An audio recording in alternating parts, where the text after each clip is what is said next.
Hey guys, I am at my Blaine house with my little cheat sheet. I obviously haven't moved yet, but I wanted to take some time today to tell you a little bit about what I have learned in my gardening ventures in my Blaine home. We've been here for 10 years and done a lot of gardening and landscaping over the years, and I've learned a lot. I've learned some things that have worked, some things that haven't worked, and I thought I'd take you on a little tour, talk about my plants, talk about what I've learned, and show some of that to you. So let's go on a little garden tour. In the front landscaping, I actually had these beautiful shrub roses that made it 7 years, and they just didn't come back this year. I had one come back, but the rest didn't. So this year I decided to go with some black-eyed Susans, and I planted those in front of these coral bells or Heuchera that we have in the front, these kind of deep black. These things have survived. I think I planted these when we moved in 10 years ago. I mean, God, they just come back no matter what. I mean, they have had no problems whatsoever. No issues with pests or rabbits or deer or anything. I don't have the variety written down. I just tried to find it. I could not. I got them at like Menards on sale. The black-eyed Susans are new. I got those this year. And as you can see, they have been munched by deer, and I should have covered them up with a barrier of some kind. But this one was actually munched the other day, and it has just like flourished back. I haven't done black-eyed Susan before. They are a native, so you know, I don't know, maybe they're gonna just pop on back, so we'll see. Pink Dianthus, let me check my sheet. Firewitch Dianthus, that's what these are. So they're gonna start blooming soon. They have these pink blooms right here. I can't believe I'm showing you guys this with all the weeds, but you know what, I'm moving. I haven't had time to pluck weeds, so these are gonna start blooming soon with all these little pink buds. This year I kind of had to clean these up a bit because they were getting a little unruly, so I ended up kind of digging them out a little bit, clearing out some of the dead stuff beneath them, but they've been pretty tried and true too. I've had these for, oh gosh, I don't know, at least 6 years. They've been hanging on. Then behind those I have little princess spireas. Guys, I've had to replace these so many times. I don't know what, I think part of my problem is water. We do have an irrigation system here. That will not be the case up north, and I do not plan to get one because I'm not gonna do this whole suburban lawn thing that we've done here. Not gonna do that. And so some of the front plants have received water from the irrigation, but the back plants haven't. Not always great about going back there and watering them, and I just don't know that the Spirea have been happy about that. This is a hydrangea tree, a Panicle hydrangea tree. It has been quite lovely. I go ahead and prune these in the springtime. So what I will do is I will cut off the blooms in the spring, and then I will also go ahead and cut down any branches that are kind of weighing the tree down, or I don't like the appearance of them. See how this is like crisscrossed all over the place in here? I had I known better when I moved in, this is not a healthy way for a tree to grow, like at all. Like, you do not want this crisscrossing. It's not good for the growth of the tree. This rubbing here can cause pests, and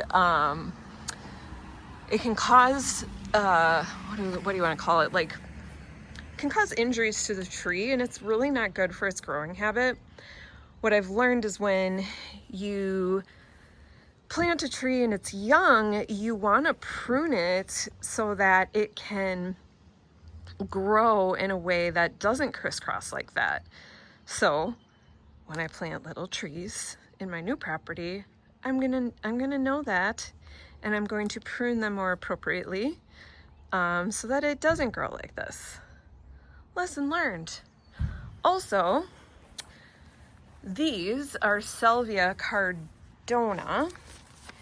What I never knew, that I now know, is these plants are going to bloom as they are right now, and then they're going to be pretty and they're going to stand up for a while. But then what happens in like July or August is they start to flop and they kind of fall over.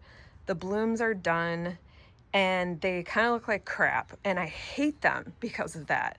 I hate them, and I've wanted to dig them out and like put something else in, which obviously I won't do because we're leaving.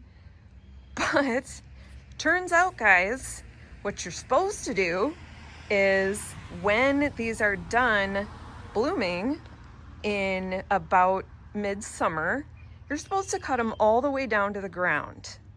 And then what happens is they perform by flushing a second time. So what they'll actually do is they will totally come back up again with new greenery and another batch of flowers, and they'll do this all over again.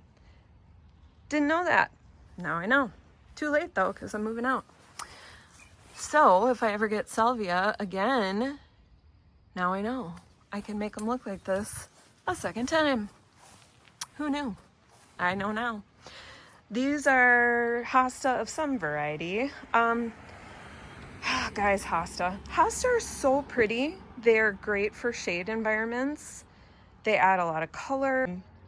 They look beautiful now, but towards mid to late summer, the rabbit and the deer will go crazy on these. Just crazy.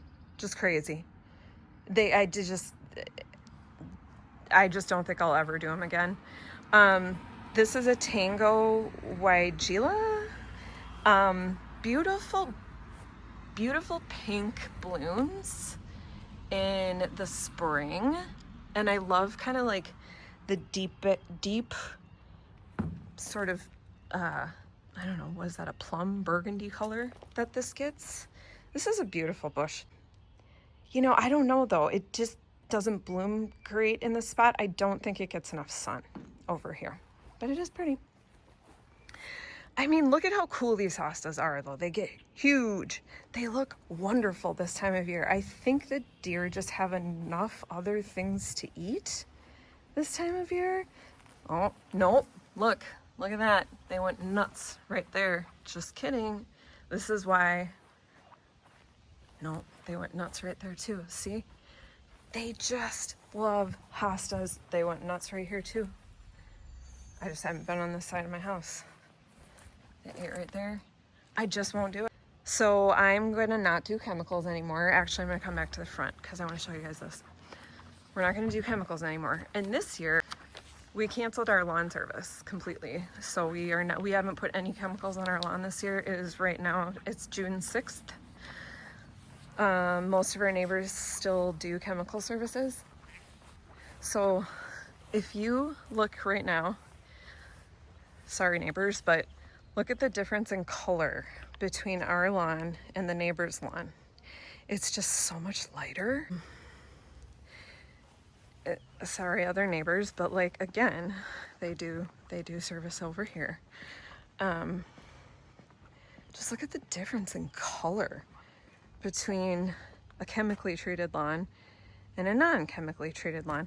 Also, we don't really have any weeds. You know, we were chemically treating our lawn for some time, and there's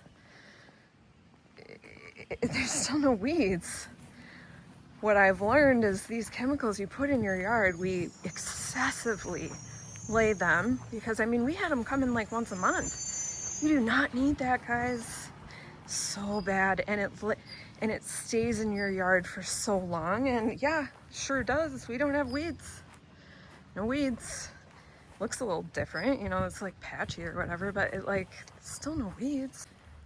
Let's see, autumn flame grass. This actually should be split. It is huge. This could be split into 3 or 4 different plants and dispersed across the garden. Not gonna do it because I'm moving, but if I wasn't, you know, I could spread this all over my garden. Look at how big it's gotten. This is about, God, I don't know, 4 years old now. I could not say enough about this autumn flame grass. Oh, I can't even tell you how beautiful this grass is all year round. It gets these beautiful plumes on top of it, and then they turn white, and in the fall it turns like this red color, and then it's just so pretty all year. I used to cut this down in the fall. I have learned there's not much that you should cut down in the fall. You want to leave a lot of your perennials up in the fall because you have them for winter interest. Because in Minnesota, let's be real, what are we looking at? You know, like we can look at all of this in the winter and it looks beautiful. A lot of these grasses have wonderful, beautiful winter interest. Number 2, pollinators will nest in them throughout the course of the winter and hibernate for the following year. So you actually don't want to cut any of this down until the spring, and you don't want to cut it down until it's 50 degrees or warmer. So that's not until May most of the time, because you want to protect those pollinators. And then in addition to that, that's protecting the root system of your plant from the freeze-thaw cycle. And I was cutting all this stuff down. Now I know. Also, I planted some swamp milkweed. It all got eaten. It's gone. I don't know, man. I tried. These are Karl Foerster featherweed grasses. I mean, just a staple. I love native grasses because they just don't get touched by any of the critters, and they just provide so much beauty. This is a swamp oak, another native tree to Minnesota. Beautiful, beautiful tree. Same with these 3 Rocket Junipers. Deer will not touch these. Rabbit will not touch these. We had, let's see if I can find it. We had robins nest in here this year. We had 4 robin babies.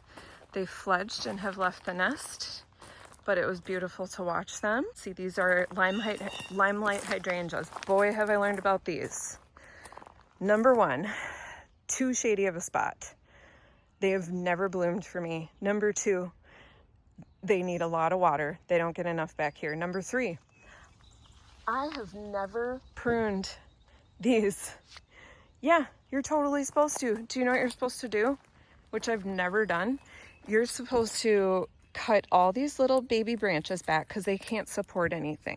You're supposed to cut these branches back. You're supposed to cut back anything that is crisscrossing, like I mentioned before. Really what you want is like these big leader branches here, and you want to be able to like look down into the plant and see this nice open system to gather sunlight and air. And yep, that's not at all what I've done to this guy. Also, in the spring, you're supposed to take this down by 1/3 of its size to encourage it to grow healthily and grow big blooms.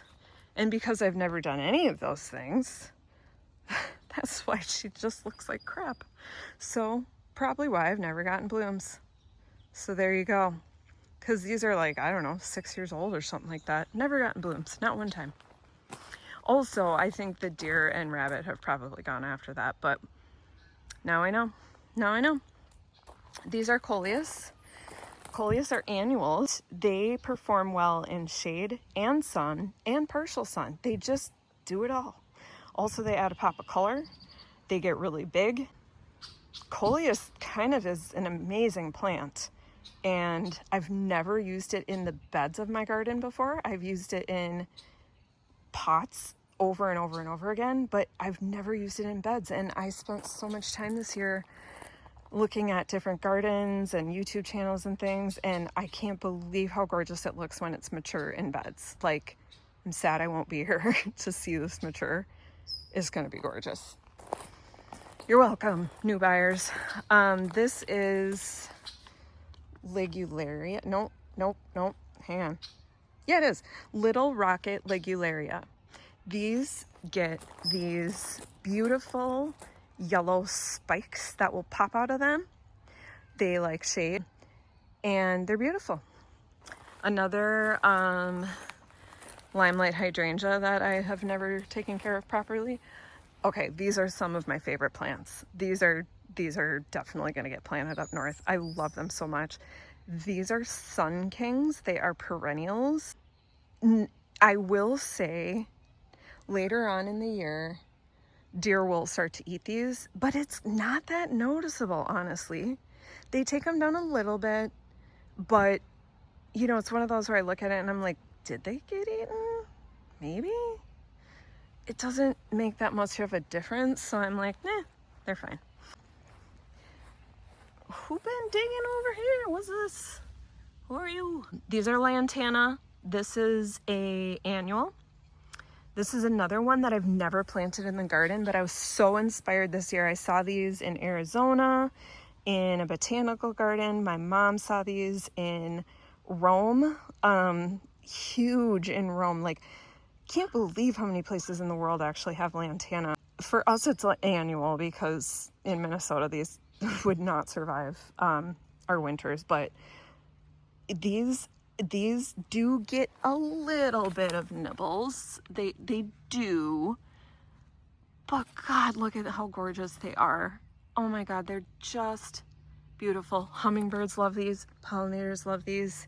They're not like getting destroyed. Worth it to me. Again, no chemical usage here, so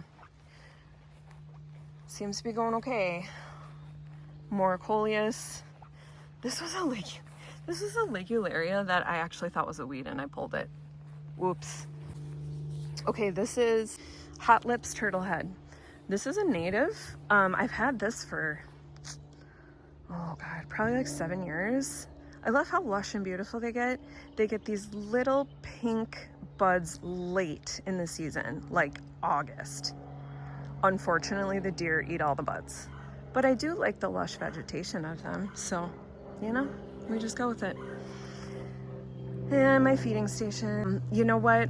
I have a couple feeding stations I'm gonna show them to you, because I do think that feeding the birds and the ducks and the bunnies and the deer does prevent them from going to all of my plants.